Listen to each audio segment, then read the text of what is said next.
it's a cloudy day. And the clouds that are coming today reminds me of the clouds that will come with the Antichrist. Our prophet, Allah's blessing be upon him, warned, and those who have a capacity to think will take this warning seriously. He said that the greatest tests and trials that mankind will experience from the time of Adam alayhi salam to the last day are the tests and trials of the Antichrist, of Dajjal. His tests and his trials will constantly increase in momentum and in danger.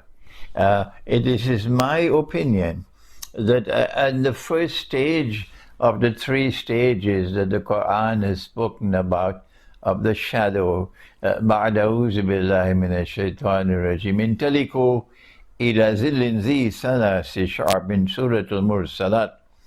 Proceed now to a shadow which will unfold in three parts, which will have three parts.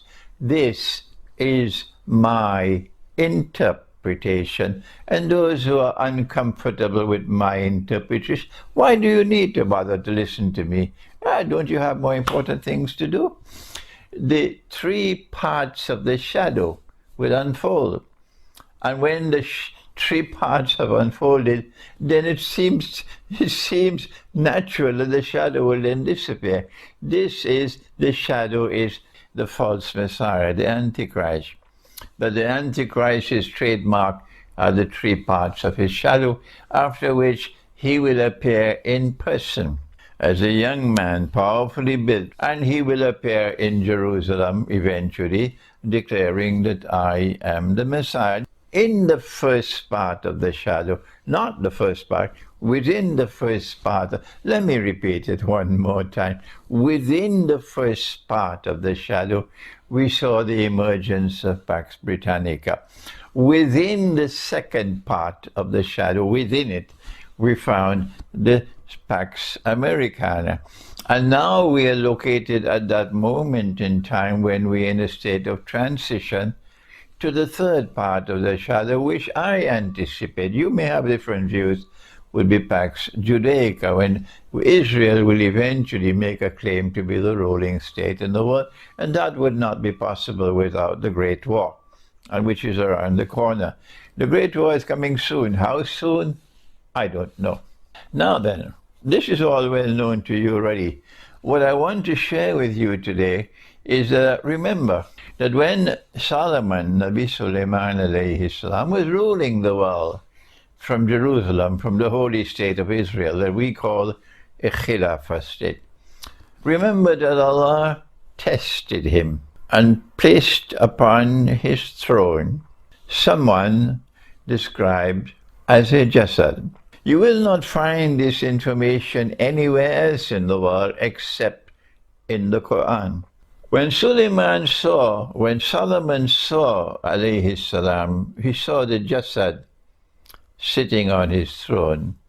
He recognized the Jasad to be someone evil. This is deductive thinking. Don't ask me where is the hadith. He recognized the Jasad to be someone evil. He recognized that the Jasad wanted to inherit his throne, to rule over holy Israel.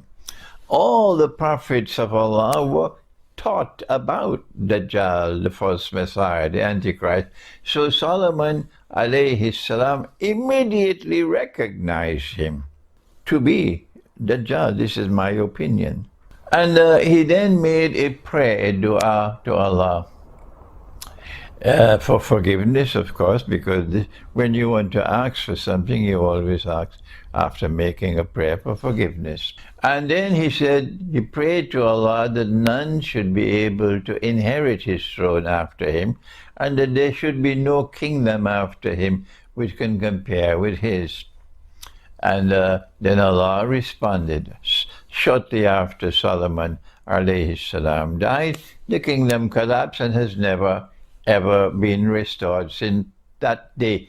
We want to analyze if I am correct, and only Allah can confirm that I am correct, because I am interpreting the Quran, but I have the right to do so. And if my interpretation is correct, it will survive. I will leave this world, but it will remain in the world because it will be truth. And if I'm wrong, tomorrow it will be forgotten. I have attempted to analyze the implications of the word jasad, a body without the soul that we have, a human soul. The human soul or the human spirit is blessed by Allah with the capacity to see, not just externally, but also internally. The capacity to hear, not just externally, but also internally. The capacity to use the heart to know, not just that which is conventionally known, but that which otherwise cannot be known. This is part and parcel of the gift of the human spirit that is breathed into the human being. And it is because of this capacity, this rational faculty, this capacity to think, this capacity to see what otherwise cannot be seen, this capacity for internal, intuitive, spiritual insight that the Quran refers to as basar. And Maulana Jalaluddin Rumi, rahimahullah, drinking from that fountain which came from Khidr alayhi salam, Jalaluddin Rumi, in his Masnavi, the punchline of all is that we need basar, internal, intuitive, spiritual insight, for such a man to be born who is like a Khidr, indeed the one with the capacity to think and to see, internally as well as externally. And this is what the jasad does not possess, because he has a different kind of soul, a different spirit. And when Nabi Isa alayhi salam kills the Antichrist, he will disappear. He will pass into non-existence. This is my opinion. Don't ask me where is the hadith. I have the right to think. If you choose not to think, then go your way and leave me alone. I don't know why do I have to keep pleading and pleading. Go your way and leave me alone if you're uncomfortable with my scholarship. What is the implication of Dajjal being described as a jasad? And in this short video, I want to suggest that Dajjal is going to mount a massive destructive attack on mankind's capacity to think. That is my warning. The Darul Uloom today has stopped thinking. Knowledge is a package. It is sealed. It simply has to be transferred from one generation to another. That is not the way to respond to the greatest tests and trials that mankind will experience from the time of Adam alayhi salam to the last day. You need thinkers, you need the mufakkir, the thinker. What I am seeing today is that sometimes I have to teach something again and again and again and again, and yet there are those who still cannot understand. Others refuse to understand, but there are those who cannot understand. And I'm tired now of having to repeat and repeat again. A simple thing, that when Allah sent down the Quran to Nabi Muhammad alayhi salatu wasalam, I'm talking about wahi, revelation, not the recitation. Allah recited the Quran to the Prophet, Allah's blessing be upon him. But I'm talking about revelation. It came to his heart, and he then dictated the revelations to the scribes, and they then recorded the revelations in written form, and they would then recite it to him because he could not read, he could not write, no. And when they would recite it to him, he would say, correct. Those earliest copies of the Quran which are still existing in the world today, the earliest ones of them all. You can find them in museums. They do not have the diacritical marks in them, the fatha and the kesra and the dhamma, or what we know in Arabic as the tashkil.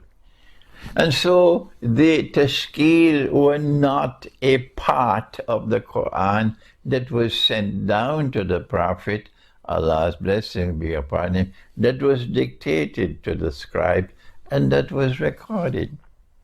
And when we point out that there is an error in the tashkil, in Surah Al-Zukhruf, for example, they declare that I have declared that there's a mistake in the Quran. People have lost the capacity to think. What can we do? And you teach and you teach and you teach, and still their mind is blocked. They cannot understand. And I'm recognizing now in my old age that this is the work of the Antichrist. He's destroying our capacity to think, even our scholars. But that superpower was sometimes acting in tandem with the West. As you can see what happened in the war of 1973, when the Zionists were on both sides of the war. And that's why the war was taken to a draw.